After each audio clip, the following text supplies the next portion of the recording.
أما بعد فأعوذ بالله من الشيطان الرجيم بسم الله الرحمن الرحيم وجاهدوا في الله حق جهاده ইসলাম কি?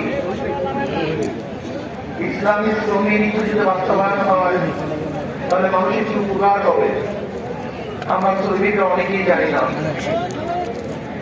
ইসলাম সাম্যতার ধর্ম, ইসলাম মানবতার ধর্ম, ইসলাম যেই টাকা বরাদ্দ সেই টাকা তাদেরকে দেওয়া হয় না। আমাদের বক্তা বলেছেন 1 লক্ষ কোটি টাকা বরাদ্দ করা হয় এই শ্রমিক জীবন মানুষদেরকে অধিকার দিয়ে দেওয়ার জন্য, তাদের শান্তি দেওয়ার জন্য। কিন্তু এই সমস্ত টাকাগুলি কোথায় চলে যায় আমরা নিজেরাও জানি না।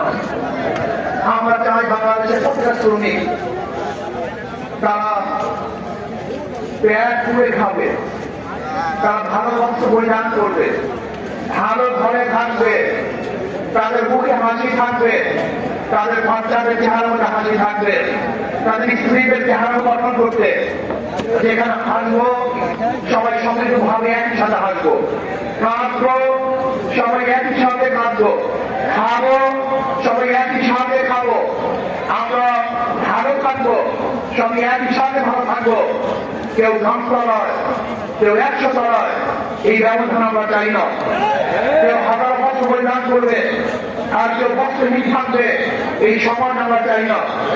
তার রাস্তার কারণে 1000 ধরনের খাদ্য থাকবে আর বাংলাদেশের মানুষ ওই গাছ দিয়ে কাঠ এবং কুকুরের সাথে খাপতে লড়াই করবে, এই রাস্তা আমরা চাই না। 1000 ধরনের বস্ত্র থাকবে আর বাংলাদেশের 1000 মানুষ বিভক্ত অবস্থায় রাস্তায় ঘুরবে, এই আইন আমরা চাই না। আমরা চাই না আমাদের বাংলাদেশের কোন মানুষ গাছতলায় আকাশে নিচে থাকবে, এরকম বাংলাদেশ আমরা চাই না। আমরা চাই বাংলাদেশের সমস্ত মানুষ ভালো থাকবে, ভালো খাবে, ভালো পড়বে, ভালো চিকিৎসা করবে, ভালো শিখবে, এরকম রাষ্ট্র আমরা গঠন করতে চাই। আর সেই রাষ্ট্র গঠন করার জন্য প্রয়োজন হলো ইসলাম। আসলে কেউ কাউকে মর্যাদা দিতে পারে না। আগামী যুদ্ধ আসতেছে, নির্বাচনী যুদ্ধ। আগামী যুদ্ধের মধ্যে কি হবে? কাদের সাথে যুদ্ধ করবেন? ইসলামের পক্ষের শক্তি, ইসলামের বিপক্ষের শক্তি। ভারতের বিপক্ষের শক্তি, ভারতের পক্ষের শক্তির সাথে একটা যুদ্ধ শুরু হবে।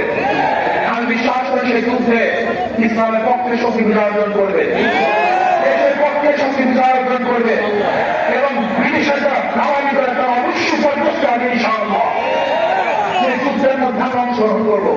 সেই যুদ্ধ শুরু হয়ে গেছে। এর জন্য আমি শুরুর পক্ষ থেকে বলবো, এখান থেকে যাওয়ার পরে নহের সমাপ্ত কর্মবোধের অবকাশ করেন ইসলামের।